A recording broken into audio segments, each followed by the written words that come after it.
It was her own personal experience that deepened her resolve to continue to fight for access to equal justice. Now living in Durham, North Carolina, Justice Anita Earls is described by colleagues and friends as a sting, incredibly hardworking, and wholly devoted to equal access to justice. Her journey to becoming a North Carolina Supreme Court Justice is filled with many accomplishments. I would like to take this opportunity to highlight just a few of those. She graduated from Williams College in 1981 and Yale Law School in 1988. In 1998, she served as the director of the Lawyers Committee for Civil Rights under the Law's Voting Rights Project as a Deputy Assistant Attorney General under President Bill Clinton. Her teaching experiences includes professor at the African American Studies Department at Duke University, instructor for Racial Justice Training Institute at the Shriver Center, professor at the University of Maryland Law School, professor at the University of the North Carolina Law School. During 2007 through 2017, she founded and was executive director of the Southern Coalition for Social Justice, a North Carolina-based civil rights nonprofit that partners with community of color and economically disadvantaged communities in the South to defend and advance their political, social, and economic rights. On November the 6th, 2018, Associate Justice Anita Earls defeated incumbent Justice Barbara Jackson to win a seat on the state's highest court. She assumed office January the 1st, 2019, and formally took the oath of office January the 3rd, 2019.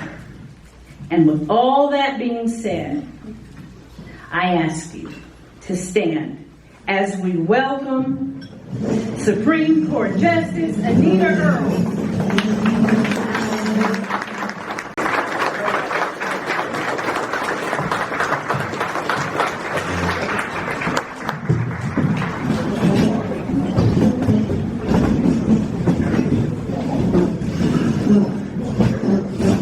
Well, good evening, Burke County Democrats. Good evening. Thank you, Cecelia, for that amazing introduction. I really appreciate that so much. And I also want to thank all of you, thank the Burke County Democratic Party for inviting me here this evening to share in this amazing tradition that you would want to hear from me is actually very moving and meaningful to me. And I've also learned that you really can't count yourself a real politician in North Carolina until you've been to this dinner.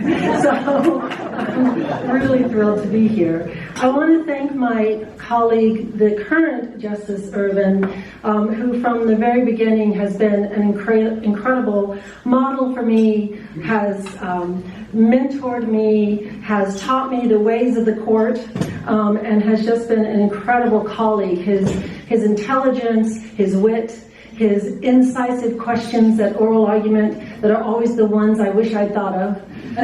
He really does shape that court in important ways, and we are just so grateful to have his leadership.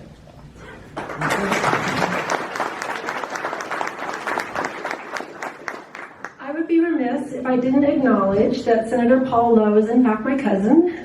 We grew up in Seattle together and graduated from high school the same year, but he's gone on to do great and wonderful things. I also have to acknowledge my husband Charles. Not only has he been so incredibly supportive of me in my career, but he is a leading light in his own right. He was born at St. Agnes Hospital in Raleigh and a Shaw University graduate, but then went up to New England and they tapped him to he was in fact the first African American state senator in the state of Rhode Island.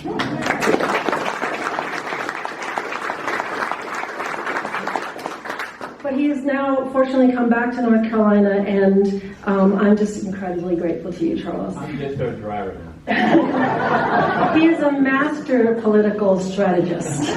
Make no mistake about it. He was in the state senate for 18 years. He knows politics. And most of all, I'm grateful to all of you. And not just for being here this evening, not just for all that you do for Democrats, but because I know from the work that I've done over the past 30 years, but even more clearly from the experience of running for office, seeing what's happening in our state and our country, and now serving on the court, I believe that you are the ones who can save our democracy. And so if the dinner was good and you kind of want to fall asleep, just this is my theme and this is what I want you to remember. I say not only that you are the ones who can save our democracy, but here's how I say you do it. You do it by speaking your truth and by remembering that actions speak louder than words. So the rest is just proving that proposition. And I want to start by taking a look at the question of diversity in our judiciary, because I think I can give you information that will help you in your decision making as you vote for who should be in our judiciary. And I want to start by defining diversity. I think we most often use the descriptive, or what's sometimes called the demographic notion of diversity. So that's diversity based on race, age, sex, sexual orientation, all of those things that we think of as demographics. That's one type of diversity. But there's also, whether it's in political science or other social sciences, the notion of substantive or more deep diversity. And that's diversity of background, experiences, points of view. It's much harder to measure. But when you think about the benefits of diversity, they actually flow from both of those types of diversity. So a lot of social science research identifies several benefits, and of course, diversity in some sense is just about recognizing the essential human rights of every person. So I shouldn't have to make a case about why diversity benefits us. It's how we should treat each other fairly and equally. But I will tell you what social science says about the benefits of diversity. So it enriches, in the judicial context, it enriches judicial decision making, promotes public confidence in the judiciary, and establishes role models across demographic groups. Now those second two are ones that you achieve when you have demographic diversity. So if we have a court that in its racial and gender makeup represents or reflects the population of North Carolina, then we would promote public confidence in the judiciary and we would establish role models. But that third element, enriching judicial decision making, that's where we also need substantive diversity. And I think in the legal context, you get that in part by having people on your court who've worked in different areas of the law, who've had different roles in the law, in the legal profession. I think we are very fortunate on our court to have people who've been judges for most of their career, but also people who've been litigating for much of their career. And we really, I think, complement each other when we have, no one person is going to have done it all and know it all. So it's really valuable to have that kind of diversity. And I like talking about diversity in the judiciary right now because North Carolina is really a leader amongst the country in that regard. So nationwide, women hold 36% of state Supreme Court seats, even though we are close to half the population. People of color, so that's everyone except white, so Latino, African American, Native American, people of color are 40% now nationwide, but they hold only 15% of state Supreme Court seats. So white men are less than a third, 30% of the population, but they hold 56% of the Supreme Court seats. In North Carolina, we are at the top of the list when it comes to being diverse. We have now 43%, 3 of 7 of our seats are held by people of color. And so we join Maryland, Florida, New York, and Connecticut. The only state that has a greater level of diversity is California. So California has 71% of their Supreme Court are people of color in a state where 63% of the population are people of color. So I think that that's a valuable thing for our court, and the good news is that that is something, well, let me just say, okay, I'm talking about our state Supreme Court, and I do have to put in a little wake-up call about our federal bench, because the appointments from this administration are pretty stark. As of early June 2019, none, big zero, none of this administration's 46 appellate court nominees are African American. None are Latinx, and only 9 out of 46 are women. So that means that at the appellate level in our federal system, we have a circuit, the 7th Circuit, that has no judges of color. The 5th Circuit, which includes Texas, has no Latinx judges. And the 8th Circuit has only 1 woman and 1 person of color. Fortunately, the 4th Circuit is, again, a little more diverse. But we do face real challenges. And North Carolina is in many ways a leader. So you can impact this in 2020. We will have 3 seats on our state Supreme Court up for election in 2020. And I will say I never anticipated this when I ran, but about a month after I was sworn in, you'll remember that Chief Justice Mark Martin resigned, and our governor appointed Chief Justice Sherry Beasley as the first African American female Chief Justice of the North Carolina Supreme Court.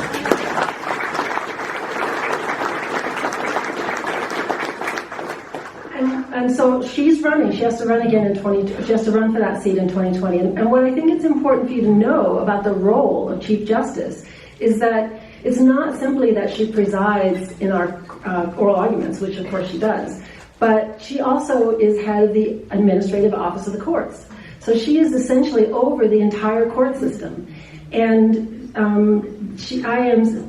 want to bear witness to her leadership. She has a strong commitment to making sure that our judicial system across the state at every level of our court system is fair and open. She's committed to making sure that everyone's voice is heard. And she has already put in place some initiatives that I think benefit the legal profession, benefit the administration of justice. Our court just recently voted to allow extended secured leave, so essentially a guaranteed time you can be on vacation for parents of newborns. So whether you adopt or give birth, you now can have an extended period of secured leave, a way to open up the profession and for litigators to be able to have families. And she's very committed to issues like reform of money bail, increasing pretrial diversion, and working with the faith community. So she has a faith and justice initiative that she's getting underway. So she has hit the ground running as a leader of our court system. In addition, so Justice Mark Davis was appointed. He'll be running in 2020. And because Justice Newby is running against the Chief Justice, his seat is also up for election. So in a 7-member court, almost half, 3 seats are up in 2020. And we have 5 seats on our Court of Appeals that are up in 2020. So your vote, and you're getting the word out about these candidates, about why the courts matter, all the ways in which the courts make decisions that impact your lives, that is just so crucially important. But as I talk about the diversity in the judiciary and diversity in the legal profession, just yesterday there was an all-day conference on this topic in Raleigh. And as I was sitting there, it occurred to me that this feels just a little bit like rearranging the deck chairs on the Titanic. And the reason I say that, there are so many important issues, and they are all each important in our democracy. But right now I feel like we face 2 fundamental issues that, the ship is going to go down if we don't fix these. Now, one is climate change, right? And I have no expertise on that, so I will not purport to address you. But, we had yesterday demonstrations around the globe on the question of climate change, and are we going to wake up to the science that we need to save our planet? And I'm a grandma. I have a 2-year-old grandson and a 6-year-old granddaughter, and we all owe such an obligation to our children and grandchildren to address that. But the other big picture issue that I can talk about a little more is the question of threats to our democracy. There are 2 Harvard professors who've written a book talking about what is it that leads a democracy to fail. And so they've studied this across time and across cultures, and then they applied those indices to the U.S. and find that the danger is real, that all of the norms that you need to be following to keep your democracy vibrant, we've just violated them all. And so I find great heart in looking back at the example of Senator Ervin, because he said some really profound things as he was chairing the Watergate hearings. So let me just share a little bit with you, because he could be speaking to us today. And let me start with what he said. He was questioning Mitchell about what information the president should give to the committee and whether or not presidential privilege should allow him to keep certain information. And he's asking, isn't it important that we get to the truth? And Mitchell's saying, well, there is such a thing as separation of powers. And this was his response. I don't believe there is anything in the Constitution that says the powers of the presidency should be separated from truth.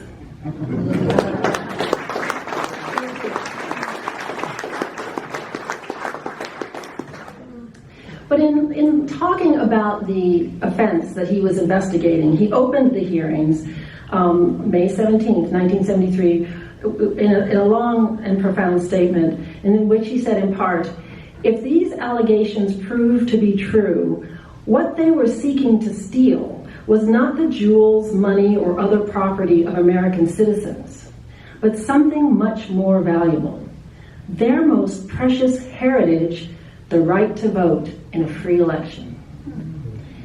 And he concluded the opening statement by saying, we believe that the health, if not the survival, of our social structure and of our form of government requires the most candid and public investigation of all the evidence.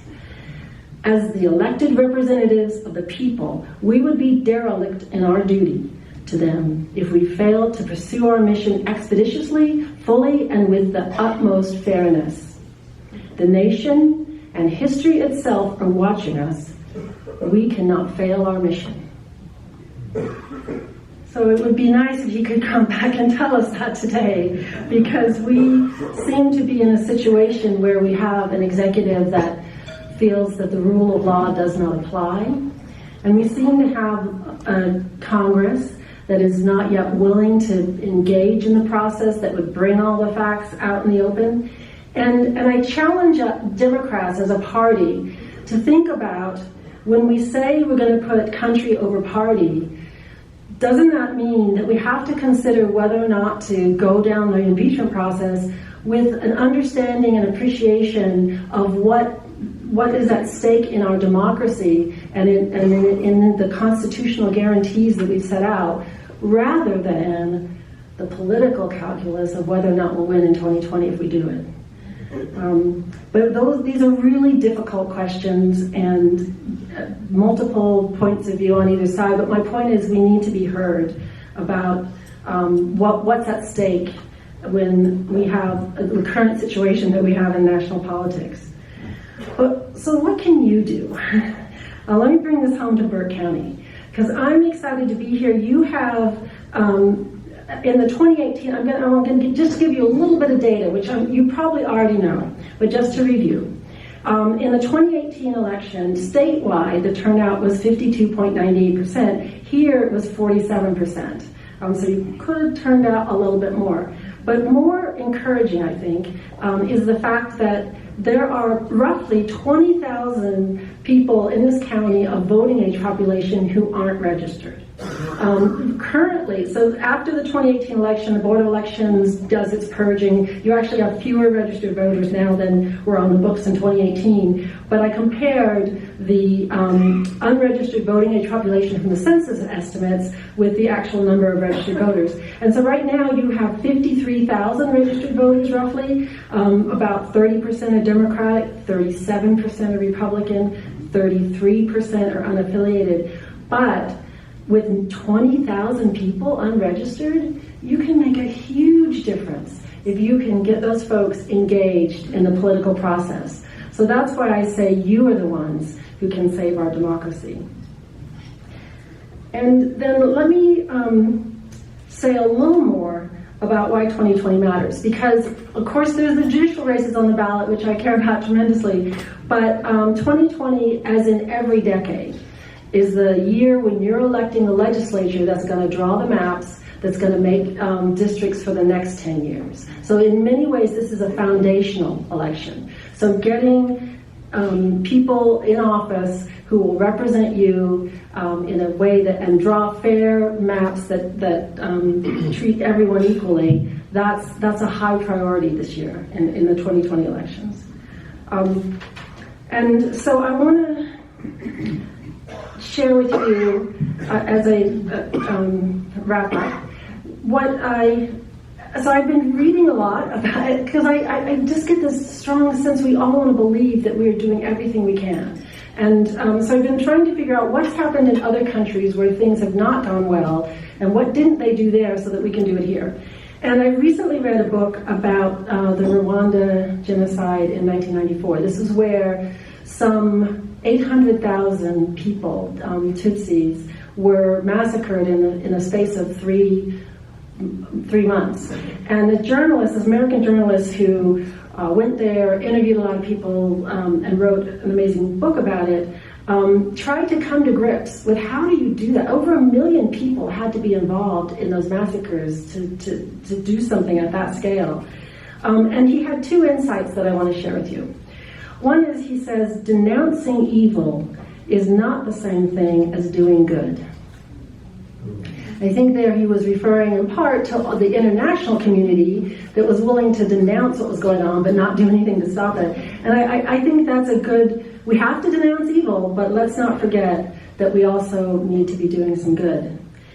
But then he also, another thesis of his work is that power is the ability to get others to believe and act on your definition of their reality.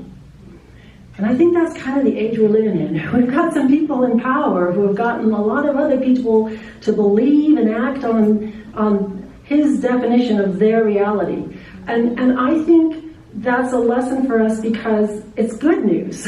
We can interrupt that, right? And I've been reading about Senator Ervin's commitment to not having an oppressive government. And so one way we can do that is we can interrupt the oppressive power of a government if you refuse to let others define your reality.